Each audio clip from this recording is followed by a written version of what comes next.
The World According to Humphrey by Betty G. Burney. Recorded for CES by Elena Baggett. Chapter 15. Happy Hamster Day. In December, things in room 26 really began to change. For one thing, it got cold outside, and a little chilly by my window. In the early morning, frost pictures would appear on the glass. One picture looked like a big snowflake, another like a lion. Scary. Still, it was nice and cozy in my sleeping house. More snowflakes appeared. Not real ones, but cut-out paper snowflakes, bordering all the chalkboards, and there were snowmen made of fluffy cotton and pictures of candles and packages and sleighs. The holidays were almost here. Christmas and Hanukkah and Kwanzaa. There were songs to be sung and presents to be wrapped and a 2-week vacation to come. The weekend after Thanksgiving break, I went home with Pay Attention Art. He paid a lot of attention to me. But sometimes, not every night during the week, Mrs. Brisbane would take me home to see Mr. Brisbane, and he'd put up his obstacle course, and we'd laugh and squeak and have a wonderful time. The next weekend, I stayed at Gail Morgenstein's house. Friday night was really nice because she convinced her mom to let me watch while she lit the menorah for the family, and the food was yummy. I was glad that Mrs. Brisbane didn't take me home every night. For one thing, if I ran the obstacle course every night, I'd probably waste away to nothing. For another thing, I wouldn't be able to see Aldo. Aldo could now balance the broom on his head. Yep, he put the tip of the broomstick on top of his head and keep it there for a while. He'd have to bob and weave to keep it balanced, and he made funny faces too. But one night during the week, Aldo pulled his chair up close to my cage and said, "Humphrey, old pal, I've got something to discuss." This sounded serious, so I put on my most serious, problem-solving face. "I'm thinking of getting Maria a ring for Christmas. You know, like an engagement ring, with something shiny in it. I know we haven't known each other very long, and we wouldn't have to get married right away.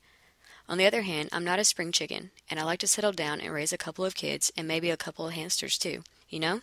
"I understand," I squeaked softly. "So what do you think?" Aldo fixed his big brown eyes on me. "Should I ask her to marry me?" I stood up on my hind legs and screeched, "Do it!" Then he stood up and shouted, "You're right, I will. I'd be crazy not to." He raced out of the room so fast he forgot his cleaning cart, but when he returned for it, he yelled, "Thanks." Sometimes, most times, it pays to squeak up. The third weekend after Thanksgiving, I spent at Heidi Hopper's house and watched her family put up their Christmas tree.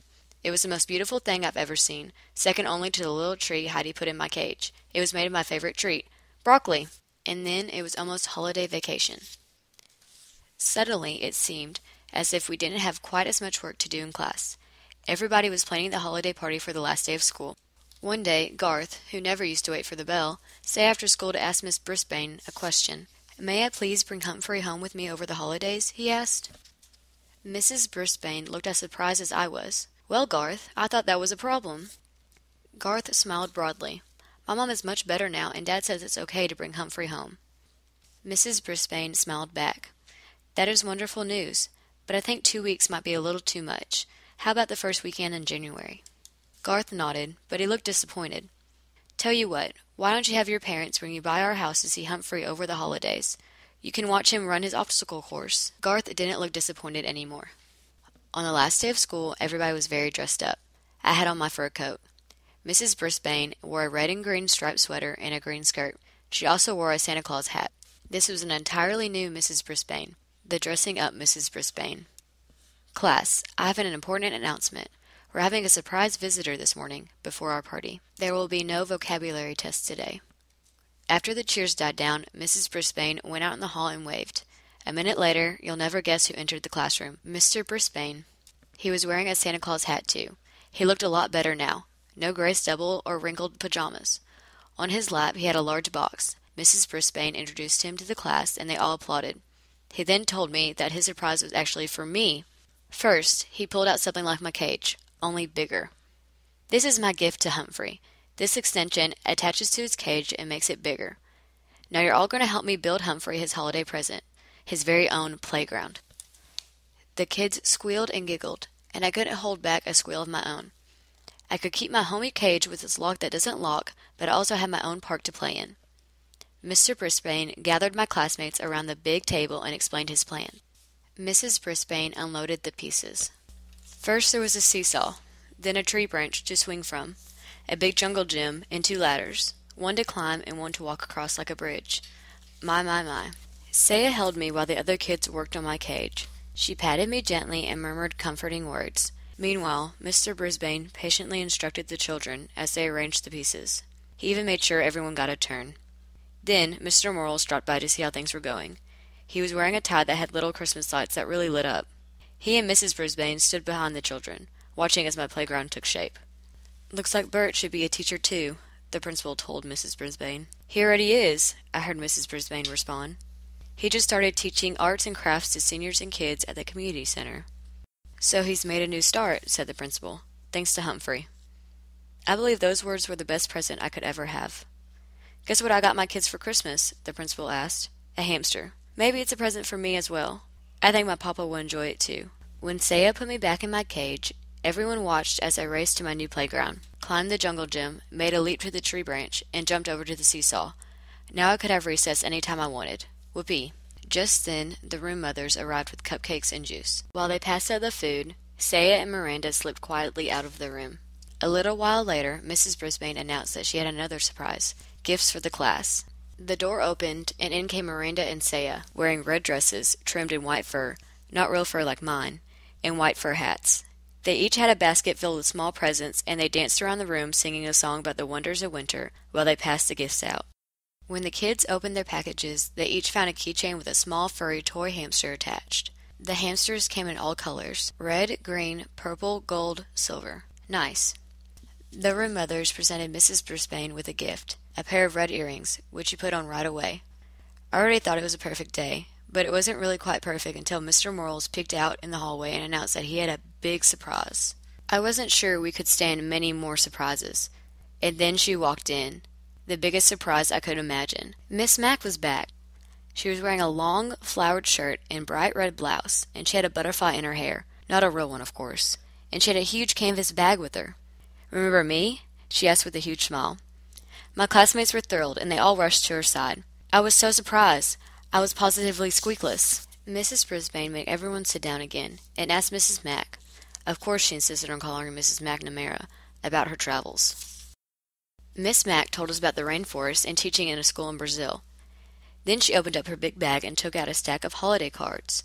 Her Brazilian students had made a card for each child in room 26. While my classmates were sharing cards with one another, Mrs. Mack came over to see me at last. "Well, I can see by your cage that you've done very well for yourself," she said with a smile. "And here I thought you'd be pining away for me."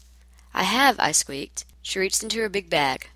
"I have a present for you, but don't tell anybody." She pulled out a brand new tiny notebook with blank pages, lots of them, and a new tiny pencil with a very sharp point. "I thought you might need this." Then she tucked it behind my mirror.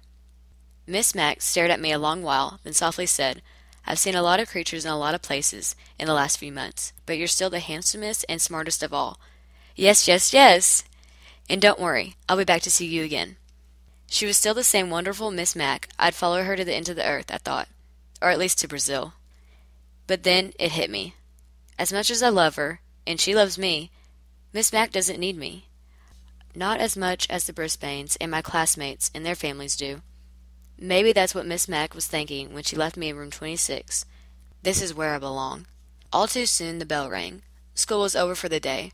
School was over for the rest of the year. My head was reeling from all the surprises and excitement as we headed out to the car. In the parking lot, Aldo raced over to greet us and wished us a happy holidays. He had to pick up Richie. "I hope you have a very happy holiday too," Mrs. Brisbane told Aldo. Aldo grinned until his huge mustache shook like Santa's tummy. "I'm sure I will. You see, I just got engaged. I'm going to be married." "Yay!" I squeaked with delight. Aldo leaned towards me. "Thanks, my friend." That night at the Brisbane's house, there was one more surprise. The doorbell rang, and a very tall and good-looking young man appeared. He was wearing a Santa Claus hat, but he wasn't Santa. He was Jason, the Brisbane's son. He'd come all the way from Tokyo to surprise his parents. They were so happy to see him, they both cried just a little. I almost cried too. Soon the house was filled with friends and neighbors, and Mrs. Brisbane played piano while everyone sang carols and drank hot cider. I nibbled on a raw apple and squeaked along. Later that night, when the house was quiet, I thought about all I'd done in the past months since I'd left Pedorama. I didn't know anything about the world then, but I've sure learned a lot. I can read and write, and I know the state capitals. Just ask me one. I learned that you should never turn your back on a dog, and that it's a good idea to turn the TV off once in a while. I found out kids have problems, and so do teachers and principals. Sometimes all people need is a little encouragement. Most of all, I learned that one small hamster really can make a big difference. I decided to write down some of the things I've learned from my adventures, but there was just one more line left in my first notebook. So I thought, and then I scribbled down exactly what I was feeling deep in my hamster heart. Joy, joy, joy to the whole wide world. And that includes you, Humphrey.